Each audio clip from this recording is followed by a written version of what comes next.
샬롬, 감정시계. 9번째, 도파민의 본질은 결핍이다. 도파민은 우리를 행복하게 해주기보다 무언가를 더 하고 싶게 만든다.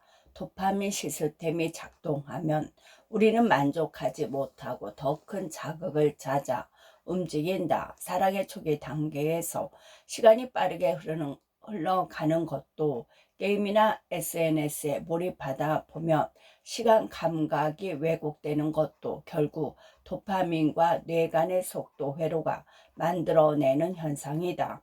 이 과정에서 우리는 내면의 감정 신호를 잃어버린다. 감정은 생체 리듬의 일부다. 기쁨, 분노, 슬픔, 불안 같은 감정은 모두 리듬을 가지고 움직인다. 그런데 뇌간의 속도 회로가 과열되면 감정의 리듬도 왜곡된다. 자연스러운 감정의 상승과 하강이 아니라 인위적인 자극의 반복으로 감정이 갈아치워진다. 설렘을 지속시키기보다 새로운 자극을 통해 도파민을 재충전하려 한다. 그 과정에서 감정의 속도를 조절하는 힘을 잃는 것이다. 사랑을 오래 지속시키는 건 도파민이 아니라 옥시토신이다. 옥시토신은 안정감과 유대를 강화해 관계를 유지하게 해주는 호르몬이다. 하지만 우리는 자극과 보상의 반복을 통해 옥시토신보다 도파민에 더 의존하게 된다. 문명의 속도는 계속 올라가고 있지만 출산에 필요한 10개월이라는 시간은 단축되지 않는 것처럼 생명이 가진 리듬은 기술로 줄일 수 없다. 하지만 SNS, 설탕, 조명, 초단기 자극들이 모두 뇌간의 속도 회로를 자극하고 있다. 기업들은 가능한 한 짧은 시간 안에 최대의 쾌감을 주려 하고 우리는 그 속도를 소비한다. 뇌간은 이제 멈추는 법을 잃어버렸다. 빠름이 곧 생존이던 시절이 지나도 뇌간은 과거의 방식을 반복한다. 감정의 프리고리. 뇌간이 계속해서 가속되면 시간이 지나치게 빨리 흐르는 느낌을 받게 된다. 게임이나 SNS를 하다가 유튜브를 보다 정신을 차렸을 때 몇 시간이 사라져 있는 경험이 바로 그런 상태다. 도파민의 과잉은 생체 리듬의 템포를 건너뛰게 만든다. 설렘, 쾌감, 흥분은 뇌간의 속도를 높인다. 그러다 보니 감정의 상승 곡선만 계속 반복하고 하강 곡선을 잃어버린다. 하지만 감정의 상승만 하는 구조는 존재하지 않는다. 도파민은 반드시 피로를 남긴다. 우울은 시간을 느리게 만든다. 우울증 환자들에게 시간은 멈춘 것처럼 느껴진다. 신경학적으로 보면 우울은 도파민 시스템의 저하와 생체 시계의 붕괴가 함께 발생한 상태다.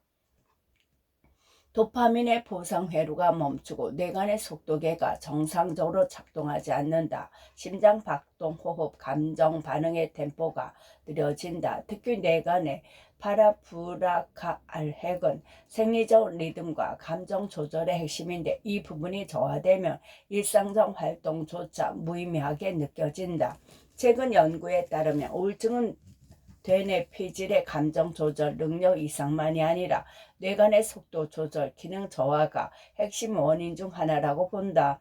뇌간의 생체 리듬이 마비될 때 멍해지기도 한다. 극심한 불안 상태에서는 시간이 삭제된다. 공황 발작을 겪은 사람들은 종종 어느 순간 기억이 끊겼다라고 말한다. 트라우마로 인한 해리성, 기억상실 현상도 마찬가지다. 뇌간의 감각 처리 시스템이 과도하게 가속되면 뇌는 순간을 인식하지 못한다. 마치 카메라 셔터 속도가 너무 빨라져서 피사체가 찍히지 않는 것과 같다. 이런 증상은 모두 뇌간의 리듬이 망가졌다는 신호다. 뇌간은 감정이라는 지형의 역동을 만드는 불의 고리와 같다. 생명의 열기와 리듬을 유지하기 위한 신부 에너지의 중심이다. 하지만 그 에너지가 조절을 잃으면 마치 환태평양 조산 때의 지진이 발생한 것처럼 감정의 지각이 무너진다. 과민해진 감정의 속도나 통제 불가능한 분노는 열불이 난다고 표현한다. 실제로 염증 반응과 감정은 깊이 연결돼 있다. 염증을 의미하는 단어는 자체가 타다라는 뜻의 라틴어에서 왔다. 스트레스가 만성화되면 뇌간에 미세 염증이 생기고 감정의 리듬을 무너뜨린다. 최근 면역 정신의학 연구에서는 우울증과 불안장애를 염증성 질환으로 분류하기도 한다. 정상적인 감정의 리듬은 스프링과 같다. 외부 자극이 있으면 압력을 받았다가 시간이 지나면 자연스럽게 원래대로 돌아온다. 하지만 병적인 우울 상태에서는 스프링이 더 이상 복원되지 않는다. 압력이 사라져도 다시 퍼지지 않는다. 조울증의 경우가 더 복잡하다. 스프링 안쪽에서는 예기치 못한 방향으로 힘이 튀어오른다. 외국 자극이 없어도 속도계가 자기 멋대로 작동한다. 그런데 보통의 사람들은 조울증 초기 증상을 대수롭지 않게 넘긴다. 나만 유난스러운 걸까? 다들 이 정도는 겪는 거겠지라는 자기 합리화가 신호를 묵살하게 만든다. 우울증 환자들이 치료를 받기까지 평균 10년 이상 걸린다는 통계도 있다. 뇌간의 속도계가 고장났을 때 우리는 그것을 의지의 문제로 착각한다. 하지만 실제로는 뇌의 리듬이 엇나간 것이다. 그때 우리는 감정의 템포를 다시 회복하고 뇌간의 브리코리를 감정의 엔진으로 되돌려야 한다. 브레이크가 고장난 감정이 몸속을 달릴 때 감정의 속도가 무너지면 몸에 먼저 반응한다. 문제는 대부분의 사람들이 이 신호를 잘못 해석한다는 것이다. 잠을 못 이루는 증상부터 보자. 수면은 뇌간에서 조절하는 가장 기본적인 리듬이다. 뇌간의 방사체는 각성과 수면의 전환 스위치이다. 그런데 감정의 속도가 비정상적으로 빨라지면 뇌간의 전환 시스템도 고장이 난다. 머리는 잠들고 싶은데 몸은 계속 경계 상태를 유지한다. 잠은 자도 잔 것 같지 않고 아침에 일어나도 몸이 무겁다. 반대로 감정이 너무 느려지면 수면의 각성의 경계가 사라진다. 하루 종일 누워 있어도 피곤하고 시간 개념이 희미해진다. 수면 장애는 속도 조절 실패의 대표적 신호인 것이다. 과식이나 폭식도 마찬가지다. 감정이 제대로 순환되지 못하면 식욕을 통해 자극을 찾는다. 뇌간의 내추 시상 하부는 배고픔과 포만감을 조절하는데 감정 속도가 불안정할 때 이 회로가 교란된다. 감정의 결핍을 음식으로 채우려 하고 그 과정에서 다시 속도가 무너진다. 특히 탄수화물과 설탕은 빠르게 도파민을 자극하기 때문에 더 많이 찾게 된다. 이때는 사실 배가 고픈 게 아니다. 속도를 잃은 감정이 허기를 만들어낸다. 분노도 같은 맥락이다. 뇌간이 과활성화되어 편도체와 중견핵이 과열되면 우리는 작은 자극에도 폭발하게 된다. 이유를 설명하기 어렵다. 그냥 짜증이 나고 말이 거칠어진다.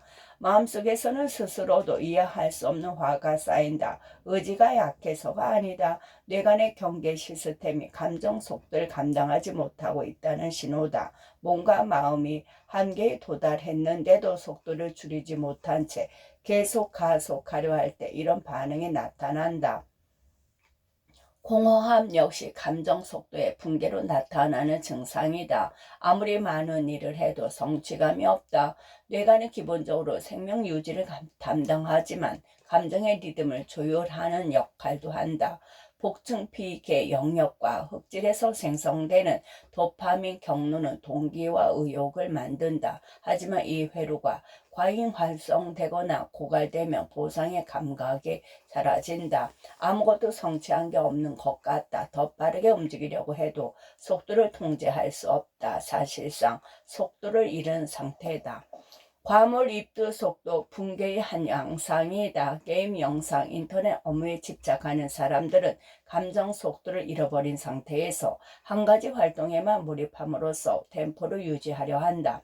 뇌가는 일정한 리듬을 유지하고 싶어 한다. 그래서 반복적인 자극적인 행동에 빠지면 잠시나마 감정 속도를 붙잡아 둘 수 있다고 착각한다.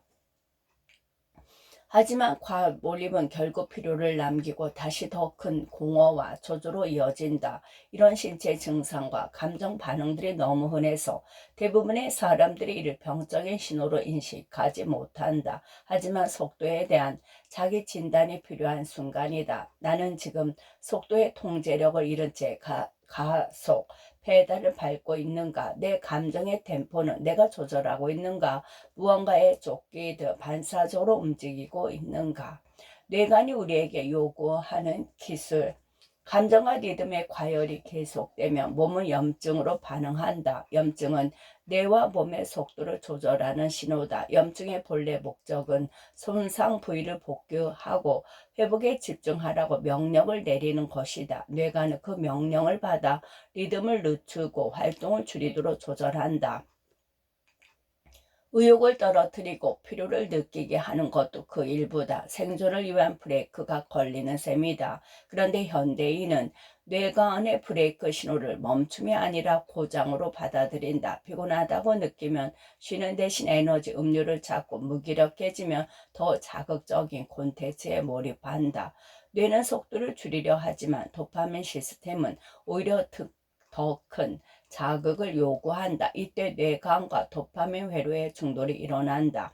뇌관은 에너지 전략을 지시하는데 도파민 회로는 계속 보상을 찾는다. 결국 회복은 이루어지지 않고 뇌와 몸은 만성염증 상태에 빠져든다. 염증이 반복되면 뇌의 리듬도 망가진다. 연구에 따르면 뇌간의 염증은 도파민 경로를 직접적으로 교란한다. 복층 피계 영역과 흑질에서의 염증 반응은 보상 회로의 민감도를 낮추고 동시에 더 큰 자극을 요구하게 만든다. 일종의 자극 저항성이 생긴다. 이전보다 더 많은 자극을 저하 겨우 만족한 상태. 이것이 바로 도파민 과잉과 염증이 맞물려 돌아가는 악순환의 핵심이다. 속도를 줄이지 못한 채 계속 자극을 요구하며 뇌가는 더 강한 염증 반응으로 다시 속도를 늦추려 한다. 몸 안에서 불의 고리가 끓기 시작하는 순간이다.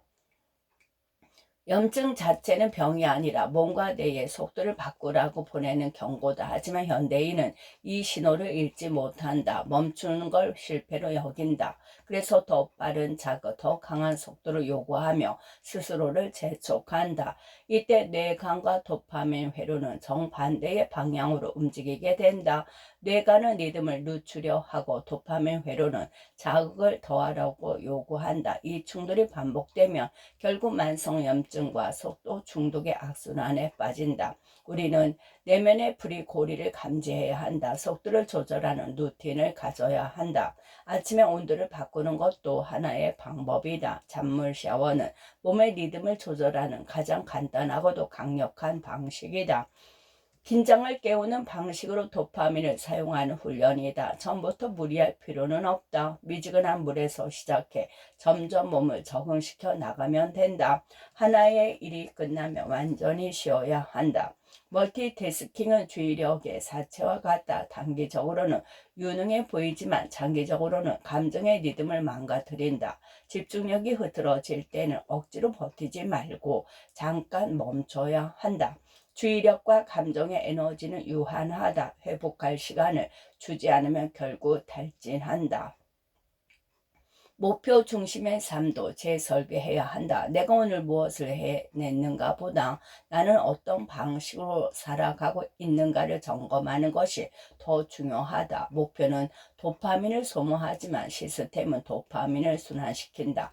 경청도 감정의 리듬을 회복한다. 타인의 말을 온전히 듣는 행위는 옥시토신을 분비하고 과도한 도파민을 중화한다. 옥시토신과 도파민은 사회적 행동, 애착, 신뢰 형성에 있어 서로 상호 보완적으로 작용하며 감정의 균형을 맞춘다. 말하려 하지 말고 들어야 한다. 경청은 속도의 과열을 방지하는 방법이다. 감정의 리듬은 타인과의 연결 속에서 복원된다. 사랑하는 사람과 함께 몸을 쓰는 시간도 필요하다. 함께 걷고 땀을 흘리는 시간은 단순한 신체 활동이 아니라 도파민과 옥시토신의 균형을 맞추는 자연스러운 방법이다. 운동은 오래가는 유대를 만든다. 몸이 기억하는 감정은 가장 오래 지속된다. 배출도 중요하다. 땀, 눈물, 숨, 대소변, 억눌린 감정도 마찬가지다. 울어야 할 때, 울고 싶을 때 완전히 쉬어야 한다. 배출을 생활하지 않으면 감정의 염증이 쌓인다. 배출 없이 억눌린 것들은 만성 염증이 된다. 무엇보다 자연의 속도에 귀를 기울여야 한다. 인간의 뇌는 아직도 자연의 리듬에 맞춰 살아가도록 설계되어 있다. 기술은 속도를 높였지만 생명은 자연의 리듬을 따라간다. 가능한 한 자주 자연과 함께 시간을 보내야 한다. 흙을 밟고 나무를 보고 바람을 느끼며 걷는 것만으로도 뇌간의 속도는 조절된다. 느림의 신호를 감지하는 연습을 반복해야 한다. 그게 진짜 회복이다. 우리는 더 정확하게 멈출 줄 알아야 한다. 이것이 지금 뇌관이 우리에게 요구하는 새로운 기술이다. 10장 나라는 존재를 묻는다면 섬엽을 보라. 시간이라는 말은 너무 익숙해서 종종 그 본질을 잊는다. 매일 시계를 보지만 시간의 실체를 제대로 느끼지 못한다. 지금 몇 시야? 라는 질문에도 사실상 정확히 답하기 어려운 순간이 있다. 손목에 시계가 없거나 스마트폰을 꺼내지 못할 때를 생각해 보라. 시간의 형태도 없고 만질 수도 없다. 그런데도 우리는 시간을 측정하고 시간을 조율하며 살아간다. 지구는 약 23시간 56분을 주기로 자전하고 365.25를 주기로 태양을 돈다. 지구상의 모든 생명체는 이 주기에 적응하며 진화해왔다. 고대의 선지자들은 해와 달의 움직임을 관찰하고 그림자의 길이를 통해 시간을 측정했다. 밤에는 물의 흐름으로 시간을 재는 물시계를 썼고 물 대신 모래를 쓴 모래시계도 등장했다. 초가 타들어가는 속도로 시간을 재는 불시계, 달과 별의 움직임을 따라가는 천문학적 시간 측정법도 있었다. 하지만 이 방식들은 자연에 의존하기에 한계가 분명했다. 시간 개념을 근본적으로 바꾼 사건은 산업혁명이다. 기계식 시계의 대중화가 시간의 지배권을 신가왕 귀족에서 개인에게로 옮겼다. 시간을 통제할 수 있게 된 개인은 더 이상 자연의 리듬에만 의존하지 않았다. 시간의 해방은 시민혁명을 촉진했고 자본주의의 가속 페달이 되었다. 시간을 가진 자가 세상을 지배한다는 말은 역사의 아이러니다. 시간을 정확히 측정하고 관리할 수 있는 능력은 근대 이후 경쟁력의 적도가 되었다. 하지만 4차 산업혁명 시대에 접어든 지금 우리는 다시 시간을 빼앗기고 있다. 자연으로부터 시간을 느끼는 능력을 상실한 것이다. 스마트워치가 초단위로 우리의 하루를 쪼개지만 몸속의 시간은 갈수록 무뎌진다. 그렇다고 우리가 시간 감각을 완전히 잃어버린 건 아니다. 시계만큼 정밀하지는 않지만 누구나 시간의 흐름을 감각적으로 느낀다. 아인슈타인은 상대성 이론을 설명하며 이런 말을 남겼다. 좋은 사람과 보내는 30분은 5분처럼 느껴지고 지루한 기차 여행의 5분은 30분처럼 길게 느껴진다. 시간이 절대적이지 않고 감각적으로도 조절된다는 의미다. 어떤 사람은 사랑에 빠지면 시간이 빨리 간다고 말한다. 이것이 바로 시간과 감정의 연결이다. 심리학도 이 주관적인 시간 감각을 오래 연구해 왔다. 사람은 사건이 얼마나 지속되었는지를 어떻게 지각할까? 이 질문에 대한 답을 찾기 위해 생체 시계라는 개념이 등장했다. 연구 초기에는 사건의 강도와 빈도, 간격 지속 시간 등을 통해 시간 감각을 설명하려 했다. 쉽게 말해 절대적인 시간 속에 얼마나 새로운 경험을 했느냐가 시간의 길이를 다르게 느끼게 만든다는 가설이었다.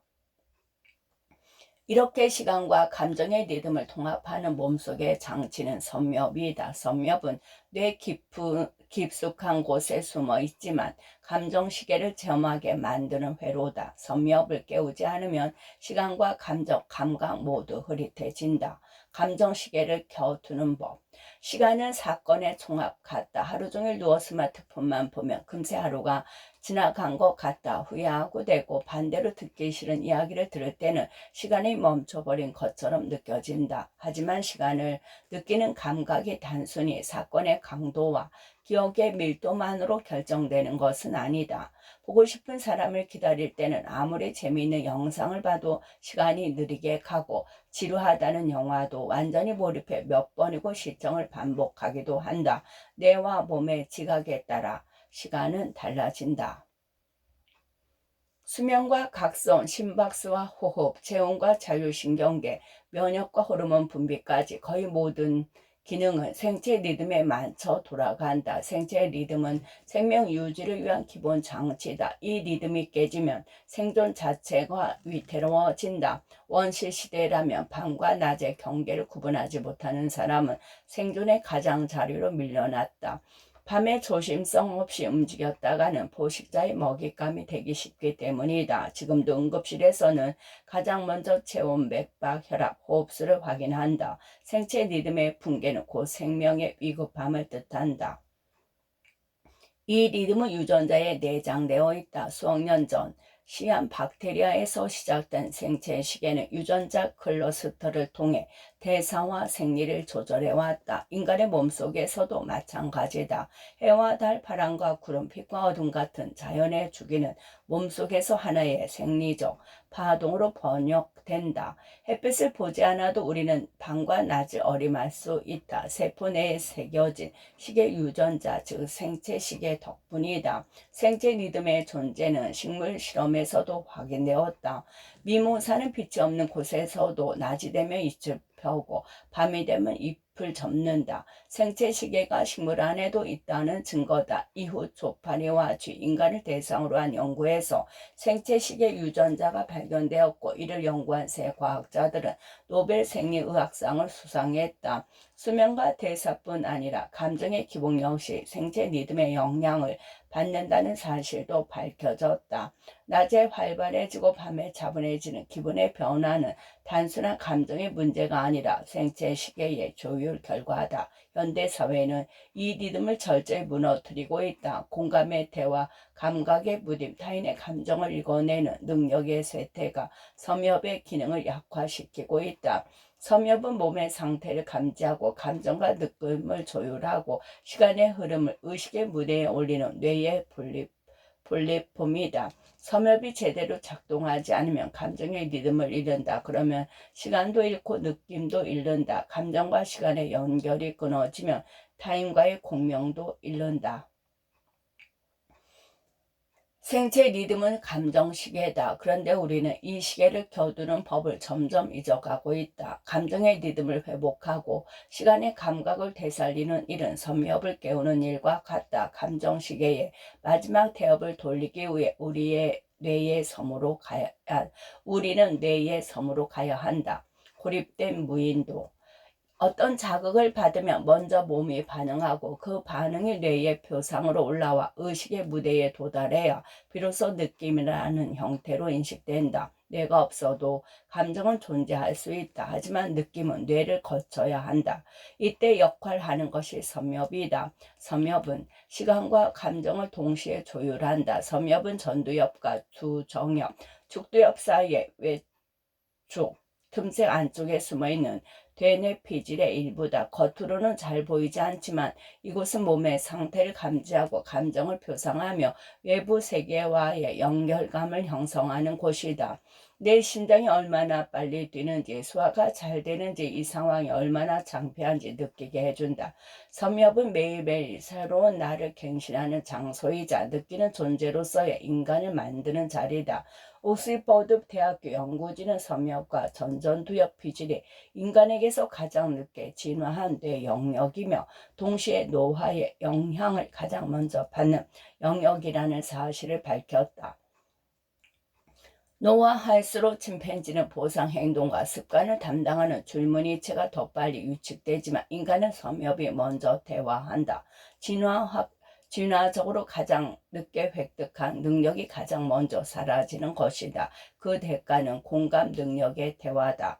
섬협은 공감과 도덕, 의식, 행복, 감정 조율 같은 고차원적 기능을 담당한다. 나는 이것이야말로 감정시계의 기계적 기반이라고 생각한다. 섬협은 시간이라는 외부 세계와 감정이라는 내면의 세계가 만나는 뇌 속의 교차로다. 섬협이 제대로 작동하지 않으면 우리는 자신의 감정을 인식하지 못하고 감정과 시간의 흐름을 연결하지 못한다. 시간의 리듬 속에서 감정을 조율할 수 없다는 뜻이다. 문제는 이 섬협의 사용법을 대부분의 사람들이 잊고 살아간다는 점이다. 감정을 숨기고 억누르는 시대의 섬협은 점점 고립된 무인도가 되어가고 있다. 배가 뭉친다, 가슴이 답답하다, 어깨가 무겁다, 머리가 띵하다 같은 표현들은 모두 신체의 감각인데 섬엽은 이 감각을 포착하고 감정에 이름을 붙여준다. 그런데 트라우마나 감정마비 상태에 빠졌을 때 섬엽은 기능을 멈춘다. 몸에서는 여전히 반응이 일어나지만 느끼지 못한다. 예를 들어 분노가 치밀지만 그걸 분노라고 자각하지 못하는 사람의 섬엽은 기능하지 못하는 상태다. 섬엽은 감정의 파형을 나의 일부로 인식하게 만드는데 섬엽이 가능하지 못하는 상태에서 그런 파형은 크게 흘러가는 노이즈일 뿐이다. 겉보기에 멀쩡하지만 느끼지 못하고 연결되지 못하고 설명하지 못하는 사람이 된다. 같은 맥락에서 섬엽은 예측 기능과도 연관이 있다. 현대신경과학은 뇌를 일종의 예측 기계로 본다. 뇌는 매 순간 다음에 무슨 일이 일어날지 예측하며 그 예측이 빗나갈 때 감정을 만든다. 기쁨은 예측보다 현실이 더 좋을 때, 슬픔이나 분노는 그 반대일 때 생긴다. 이때 섬엽은 현재의 감각과 기억, 예측 간의 오차를 조율하는 센터 역할을 한다. 다시 말하면 감정은 예상과 현실의 차이에서 발생하고 섬엽은 그 차이를 해석한다는 것이다. 우리는 영화의 어떤 장면을 보며 이유 없이 울컥할 때, 어떤 음악에 이유 없이 감동할 때 섬엽은 그 이유 없는 감정을 발생시킨다. 단어로는 포착되지 않는 미묘한 감정을 섬엽은 인지하고 기억하고 통합한다. 그렇다면 어떻게 섬엽을 깨울 것인가? 첫 번째로 감정을 측정하는 습관을 만들어야 한다. 매일 아침 거울을 보면서 자신의 표정을 살펴보라. 어제와 나와 오늘의 나는 어떻게 다른가? 눈가의 주름, 입꼬리의 각도, 이마의 긴장도, 미세한 표정의 차이를 읽으려고 노력하는 순간 섬엽이 활성화된다.